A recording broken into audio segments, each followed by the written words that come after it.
Ya wana wa Mungu, anayeongea ni mchungaji Joseph Petro Rweyemamu. Ninakuja na jambo muhimu sana ambalo kila mtu anatakiwa nisikilize.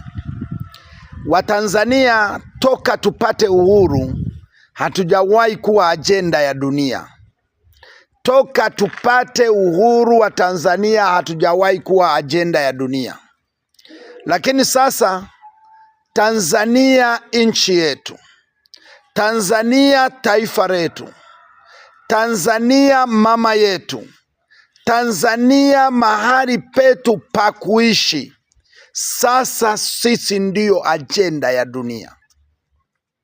Inaumiza moyo. Hawatujadili kwa mema, wanatujadili kwa mabaya. Tulianza tukijadiliwa katika bunge la Ulaya, tukatoka tukajadiliwa katika seneti ya Marekani. Sasa tumejadiliwa kwenye bunge la Commonwealth. Bunge gani hilo? Ndio hivyo. Na wote wanatoa maazimio juu yetu. Ni juu ya migogoro, juu ya siasa mbaya, juu ya watu kutokuelewana. Sasa nawauliza, watu wenye hekima mko wapi? Watu wenye busara mko wapi? Kwa nini msijitolee muhanga kumaliza haya yanayofanya tujadiliwe kwa vibaya? Ninawaomba viongozi wangu watukufu waliokaa kwenye kiti cha utawala, chonde, tusifanye Tanzania itengwe kimataifa kwa mambo madogo. Tusifanye Tanzania iendelee kuwa ajenda kwa mambo madogo.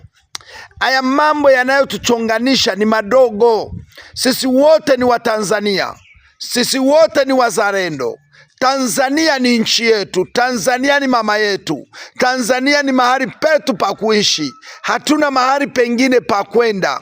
Kwa nini tuendelee kukuza migogoro isiyokuwa na sababu?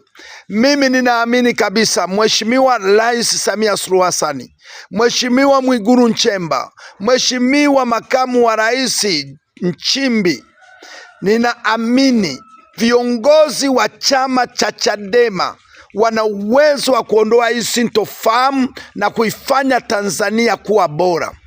Kama hakuna mtu mwenye hekima wa kusuluhisha jambo hili, mimi ni mtumishi wa Mungu, mimi ni mchungaji, ninataka kuingilia kati kuleta suluhu katika pande zote mbili. Nitamwandikia rais barua, nitawaandikia Chadema barua ya kuwaomba mimi niwe msuluhishi wa hili jaribu. Ninayo hekima ya kutosha, ninayo busara